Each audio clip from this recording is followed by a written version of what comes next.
Hello. So, today what I want to talk about is AI. Me and AI, you and AI, AI in the world, all things AI.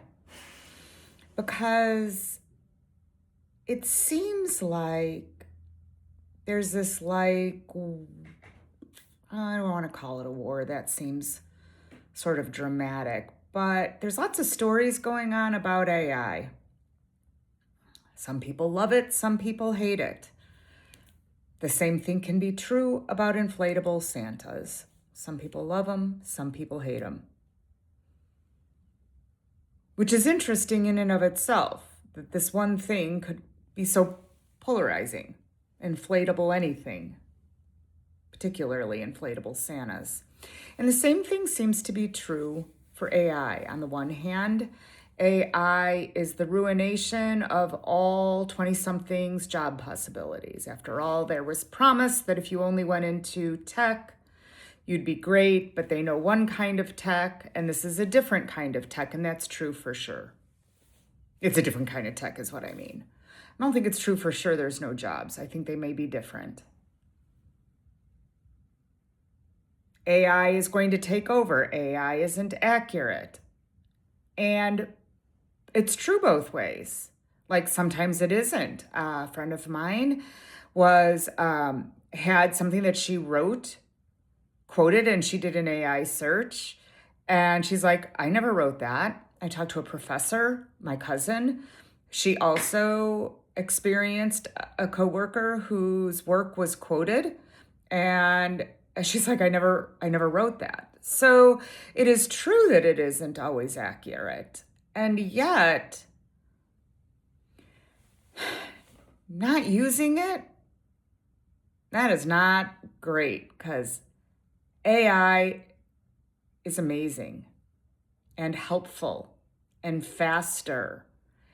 And I guess if you're a 20-something and you have a real strong value around work-life balance, and the faster you can get it done, the faster you can go do your thing, that's a really good thing. If you're a 60-something boomer, or even a 50-something Xer, the idea that you can get something done faster hits your values like, well, if I can get this done faster, then I can move on to the next thing. And then when I get that done faster, I can do more work.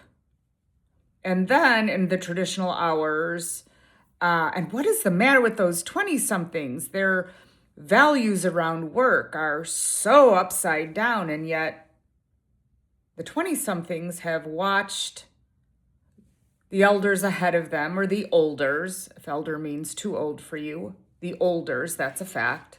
Maybe elders is more judgy. Really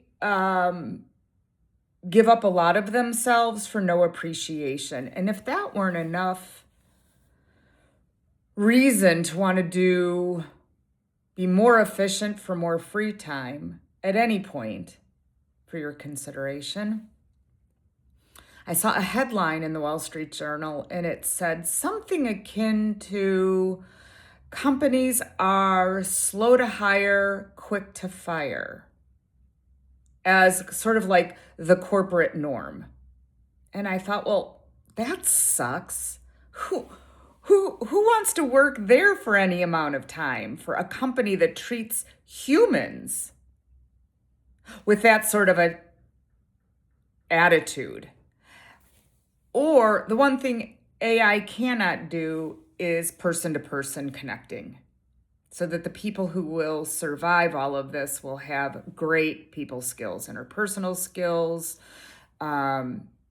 client-facing skills, team leading skills, mentoring, and so forth. It brings me to think about being in HR, 5 generations of people working side by side with very different work ethics. I don't judge them as harshly as other people do. I think there's just a real lot to learn from each of them. Different work ethics, why people feel the way that they do, and even more difficult but smarter is how to get work done, not how to measure how long it takes. Like, what's the project? So, what I want to offer to any of you who aren't using AI, reach out. There's so much fun you can be having with AI. Like, what are the metaphysical properties of these stones and how is that related to me? Or my conversations with AI. Given what you know about me and my work, what should I be talking about today on my newsletter? Which I didn't ask, by the way, because I knew what I wanted to talk about, but I could have asked. I just learned today that there's software where the script, you can like write a script or work with AI, generative AI to write a script and then overlay the script over the video and be reading it. Or another type of tech where you can be looking over here. You know how you have to do that if you're reading a script? But it will adjust and make your eyeballs look front facing and not script reading. Like, how great is all of this? It's so much fun. So whether you're looking to find out where you ought to live in your dream town when you retire, or what kind of trip, given all of your interests, might you take, or what cruise line would serve you best if you were to take a 2-week cruise, the answers are there within a nanosecond. And the more you share about you, the better chat gets to know you, or whatever generative AI. So that's what I'm thinking about today. And I'd love to hear how you're using AI. Ciao for now.